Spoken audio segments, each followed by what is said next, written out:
Hi friends, welcome back to tasty recipes. Summer వచ్చేసింది కదండి. ఈరోజు బార్లీ వాటర్ ఎలా తయారు చేసుకోవచ్చో చూద్దాము. బార్లీ వాటర్ తాగితే ఏమేమి ప్రయోజనాలు ఉన్నాయో వింటూ బార్లీ వాటర్ ఎలా తయారు చేసుకోవచ్చో చూద్దాము. ఒక పావు కప్పు వరకు బార్లీని తీసుకుని 2-3 సార్లు కడిగేసుకుని నీళ్ళల్లో ఒక 2 గంటల పాటు నానబెట్టుకోవాలి. నేను ఆల్రెడీ కడిగేసి 2 గంటలు నానబెట్టాను. రోజు బార్లీ నీళ్లు తాగడం వల్ల శరీరంలోని వేడి బయటికి పోయి చల్లగా మారుతుంది. బార్లీని 2 గంటల పాటు నానబెట్టుకున్న తర్వాత ఒక గిన్నె తీసుకుని దానిలోకి 2 కప్పుల వరకు నీళ్లు తీసుకోవాలి. మనం పావు కప్పు బార్లీ తీసుకున్నాం కదండి, 2 కప్పులు లేదంటే 3 కప్పులు నీళ్లు తీసుకోవచ్చు. ఇప్పుడు స్టవ్ వెలిగించుకుని స్టవ్ని హై ఫ్లేమ్లో పెట్టుకుని నీళ్ళని మరిగించుకోవాలి. నీళ్లు ఇలా మరుగుతున్నప్పుడు దీనిలోకి నానబెట్టుకుని ఉంచుకున్న బార్లీని వేసుకోవాలి.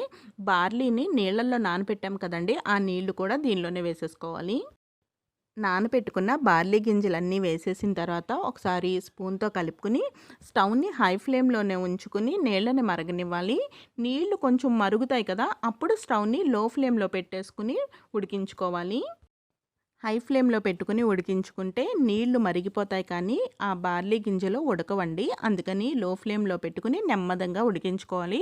ఒక 20 నిమిషాల పాటు టైం పడుతుంది, అయినా కానీ లో ఫ్లేమ్లో పెట్టుకునే ఉడికించుకోవాలి.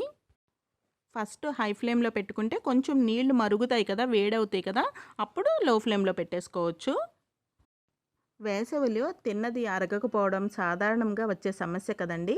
అలాంటప్పుడు బార్లీ నీళ్లు తాగితే చాలా మంచిది. జీర్ణాశయం కూడా శుభ్రపడుతుంది.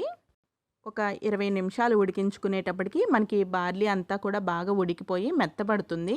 ఒకసారి చేత్తో ఇలా నొక్కి చూస్తే మనకి మెత్తగా తెలుస్తుంది. ఇప్పుడు స్టవ్ ఆఫ్ చేసేసుకుని చల్లారనివ్వాలి. బార్లీ వాటర్ చల్లారిన తర్వాత వేరే బౌల్లోకి వడగట్టేసుకోవాలి. కడుపులో మంట, అసిడిటీ, గ్యాస్, అజీర్ణం, మలబద్ధకం ఉన్నవారు బార్లీ నీటిని తాగితే మంచిది. బార్లీ నీళ్లు తాగడం వల్ల శరీరంలో ఉన్న వ్యర్థ విష పదార్థాలన్నీ బయటికి పోతాయి. ఇలా వడకెట్టేసుకున్న తర్వాత ఈ నీటిని సర్వింగ్ గ్లాస్లోకి ట్రాన్స్ఫర్ చేసేసుకోవాలి. లేదంటే ఒక బాటిల్లో వేసేసుకున్నాము అంటే మార్నింగ్ టు ఈవినింగ్ కొంచెం కొంచెంగా తాగడానికి బాగుంటుంది. ఇంటికొచ్చిన అతిథులకు ఇవ్వడానికైతే ఇలా గ్లాస్లో వేసుకోండి. బార్లీ నీళ్ళు ఇలానే ప్లెయిన్గా కూడా తాగేస్తారండి కొంతమంది.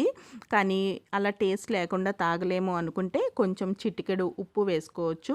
ఇంకా కొంచెం 1 టీ స్పూన్ వరకు నిమ్మరసం కూడా వేసుకుని కలుపుకోవచ్చు. ఉప్పు నిమ్మరసం వేసి కలుపుకున్న తర్వాత వడకెట్టిన తర్వాత కొన్ని బార్లీ ఉన్నాయి కదా, వాటిని కూడా వేసుకుని సర్వ్ చేసుకుంటే ఇష్టపడేవాళ్ళు వాటిని కూడా తింటారు. ఎండ ప్రభావం పడకుండా ఉండాలన్నా, వడదెబ్బ తగలకుండా ఉండాలన్నా ఈ చిట్కా పాటించి చూడండి. చాలా సింపుల్గా తయారు చేసుకునే బార్లీ వాటర్ తయారీ విధానం చూసారు కదండి. మరొక ఇంట్రెస్టింగ్ అండ్ టేస్టీ రెసిపీతో మళ్ళీ కలుద్దాము. Thank you for watching food re channel.